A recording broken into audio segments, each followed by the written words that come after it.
পকা ধানৰ সোণালী বৰণে সোণত শুৱগা চৰাইছে।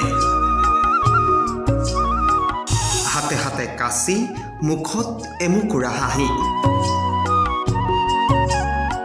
আঘোণৰ পথাৰত সোণগুটি চপোৱাত ব্যস্ত দাৱনী।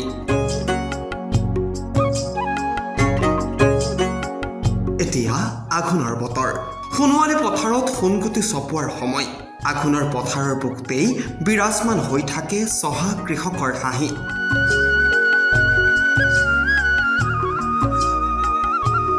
পকা ধাননিৰ বুকুৱেদি বৈ অহা মলয়াজাকৰ স্পৰ্শত চৌদিশে যেন সিঁচৰিত হৈছে সোণালী ধানৰ সুবাস। এতিয়া সোণগুটি চপোৱাৰ সময়ত সোণগুটি চপোৱাত ব্যস্ত দেৰগাঁৱৰ সমীপৱৰ্তী লেমচাপৰিৰ একাংশ দাৱনী। সকলোৰে মুখে মুখে এমুকুৰা হাঁহি। ব্যস্ততাৰ যেন অন্ত নাই। এয়াই এক মধুৰ সময়।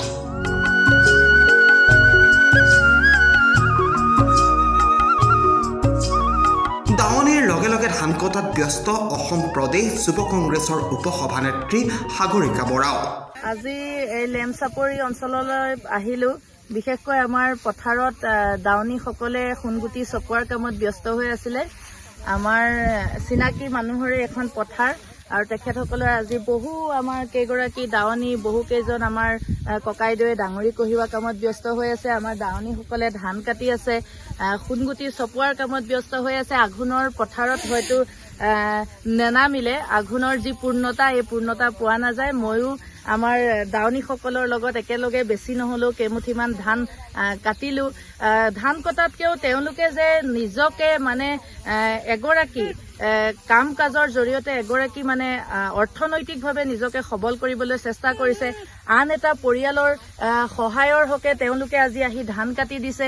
এই যে এটা পৰিয়ালে আন এটাক সহায় কৰা, এনেদৰে একত্ৰিত হৈ ধান কাটি পথাৰত হাঁহি ফূৰ্তি ধেমালিৰ মাজেৰে যে কামৰ যি কষ্ট, এই কষ্ট পাহৰি একেলগে যিদৰে তেওঁলোকে আজি পথাৰত আনন্দৰে সৈতে কাম কৰিছে, মোৰো খুব ভাল লাগিছে।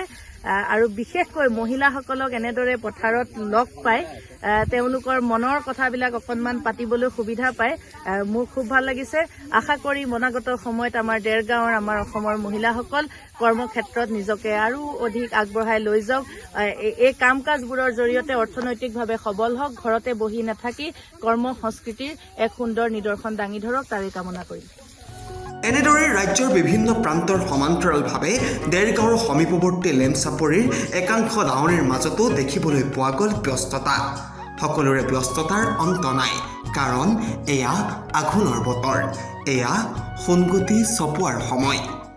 আমাৰ মধ্য ব্ৰহ্মপুত্ৰলৈ আজি আমাৰ বাইদেউ আহিছে, সাগৰিকা বাইদেউ আহিছে। আমাৰ হাৰিয়া হৈছে, হাৰিয়া চাবলৈ আহিছে। লগতে ধানো কাটিলে সাগৰিকা বাইদেউ। বহুত ভাল লাগিছে আৰু গোটেই ধাননি আপোনালোকে দেখিছেই, ভাল লাগিছে আৰু বাইদেউ অহাৰ কাৰণে। News desk report, খবৰ.com।